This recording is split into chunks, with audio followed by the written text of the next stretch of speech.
দর্শক, সাংবাদিক মাসুদ কামাল একটা ভয়াবহ অভিযোগ করেছেন। তিনি অভিযোগ করেছেন প্রফেসর ইউনূস দেশ চালিয়েছেন মব দিয়ে, এবং তিনি আরেকটা বড় অভিযোগ করেছেন, সেটা হচ্ছে যে বিএনপি ব্ল্যাকমেলিংয়ের শিকার হয়েছে। অর্থাৎ বিএনপিকে ব্ল্যাকমেল করা হয়েছে কিংবা করার চেষ্টা করা হয়েছে। বিএনপি সেখান থেকে উতরে আসার জন্য নানা কৌশলের অবলম্বন তাদেরকে গ্রহণ করতে হয়েছে। এই যে ব্যাপারটা অভিযোগ করলেন সাংবাদিক মাসুদ কামাল, এই ব্যাপারের যদি আমরা গভীরে ঢুকতে চাই, তাহলে প্রফেসর ইউনূস সরকারের বিরুদ্ধে একটা বড় ব্লেম উঠে আসে, এবং প্রফেসর ইউনূস সরকারের বিরুদ্ধে এ যাবৎ পর্যন্ত যত অভিযোগ এসেছে তার মধ্যে অন্যতম মারাত্মক অভিযোগ মাসুদ কামালের এই অভিযোগ। এর আগে আমরা দেখেছি প্রফেসর ইউনূস ব্যক্তি প্রফেসর ইউনূসের সমালোচনা করে তার বিনিময়ে সাংবাদিক আনিস আলমগীরকে জেলে যেতে হয়েছে, যিনি এখন পর্যন্ত জেলে আছেন। সেই সময় সুর উঠেছিল মাসুদ কামালকেও জেলে নেওয়া হবে। সেই মাসুদ কামাল কি বললেন প্রফেসর ইউনূস সরকার সম্পর্কে এবং ব্যক্তি প্রফেসর ইউনূস সম্পর্কে, এবং বিএনপি কিভাবে ব্ল্যাকমেলিংয়ের শিকার হলো, চলুন একটু জেনে দেখে এই ভিডিওতে। থাকবেন পলিটিক্স টিভির নিয়মিত আয়োজনে।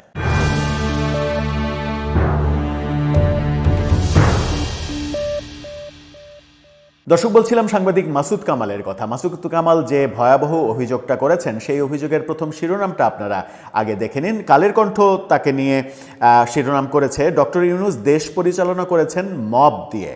এই কথা যখন তিনি বলছেন, তখন কালের কণ্ঠ তাকে নিয়ে একটা ফটোকার্ড তৈরি করেছে। সেই ফটোকার্ডে বলা হচ্ছে মূল মেসেজটা, সেটা দেখে নিন। সেখানে বলা হচ্ছে বিএনপি ব্ল্যাকমেলিংয়ের শিকার হয়েছে।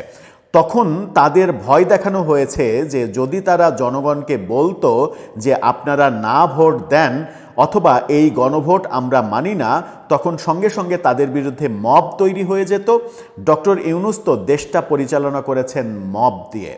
ভয়াবহ অভিযোগ। অর্থাৎ বিএনপি গণভোটের ব্যাপারে যে রাজি ছিল না, গণভোটে যে ব্যাপারগুলো বাস্তবায়ন করতে চাওয়া হচ্ছে একতরফাভাবে সেটার সঙ্গে একমত নয়, কিন্তু তারা বাধ্য হয়েছে, তাদেরকে বাধ্য করা হয়েছে হ্যাঁ ভোটের ক্যাম্পেইন করতে, না ভোটের ক্যাম্পেইন করলে তাদের উপরে মব তৈরি করা হতো। এরকম ভয়াবহ অভিযোগ করেছেন মাসুদ কামাল। চলুন একটু বিস্তারিততে যাই। সিনিয়র সাংবাদিক রাজনৈতিক বিশ্লেষক মাসুদ কামাল বলেছেন বিএনপিকে ভয় দেখানো হয়েছে, যদি তারা জনগণকে বলতো না ভোট দিন তাহলে তাদের উপরে মব তৈরি করা হতো, সঙ্গে সঙ্গে তাদের বিরুদ্ধে মব ছুটে যেত। ডক্টর ইউনূস তো দেশ পরিচালনা মব দিয়েই করেছেন। তিনি তার চ্যানেলে এই আলোচনাটা করেছেন। তিনি বলেছেন বিএনপি যদি এটা না মানে বা বলে যে করব না, সঙ্গে সঙ্গে জামাত ও এনসিপি বলতো তারা সংস্কার চায় না, এটা বলে তারা আন্দোলন শুরু করত। এটা হচ্ছে একটা মনস্তাত্ত্বিক মব, এবং এই মবের মাধ্যমে এই কাজটা করছে। এটা সিম্পল। সংস্কারের বিষয়ে মাসুদ কামাল বলেন বিএনপির নিজস্ব যে সংস্কার প্রস্তাবগুলো আছে সেগুলো কি একদিনের জন্য, এক মিনিটের জন্য কখনো তারা স্থগিত করেছিল? করেনি। তাহলে ওখানে একটা জুলাই সংস্কার হচ্ছে, আবার এখানে তারা বিএনপি আরেকটা সংস্কারের কথা বলছে, 31 দফার কথা বলছে। জাতির জন্য সংস্কার কয়বার করবেন আপনি? এক মুরগি কয়বার জবাই করবেন? তিনি বলেন বিএনপি এটা অর্থাৎ গণভোট মেনে নেয়নি, একদিনের জন্যও না, ভোটের জন্য মেনে নেওয়ার ভান করেছে। অর্থাৎ গণভোট বিএনপি মেনে নেওয়ার ভান করেছে ভোটের জন্য। এটা যদি না করতো তাহলে তাদের উপরে মব তৈরি করা হতো। এটার মাধ্যমে তাদেরকে একটা ব্ল্যাকমেল করা হয়েছে, ব্ল্যাকমেলিংয়ের শিকার হয়েছে বিএনপি। এই কথার সত্যতা আমরা পাই মেজর হাফিজ উদ্দিন, যিনি নতুন মুক্তিযুদ্ধ মন্ত্রী হয়েছেন। তিনি মন্তব্য করেই ফেলেছেন যে গণভোট ব্যাপারে, গণভোটে আমরা রাজি না হলে প্রফেসর ইউনূস নির্বাচনই দিত না। একেবারে স্পষ্ট করে বলে দিয়েছেন যে বিএনপি নির্বাচন যেন হয় সেই কৌশলের আশ্রয় নিতেই গণভোটে রাজি হয়েছে। সংবিধান বিরোধী এই অপশনে তারা হ্যাঁ বলেছে। প্রকৃত অর্থে বিএনপির অবস্থান হচ্ছে গণভোট না হওয়া, এবং গণভোট যে সংবিধান বিরোধী সেই অবস্থান তাদের ছিল।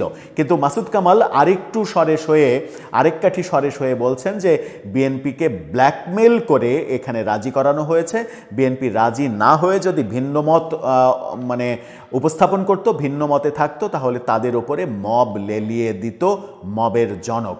আহা, এই যে অভিযোগ, এই অভিযোগের প্রেক্ষাপটে এই যে অভিযোগ তিনি করলেন, এই অভিযোগে তাকে হয়তো কারাগারে যেতে হতেও পারত যদি তার কথায় মবের জনক যিনি তিনি ক্ষমতায় থাকতেন।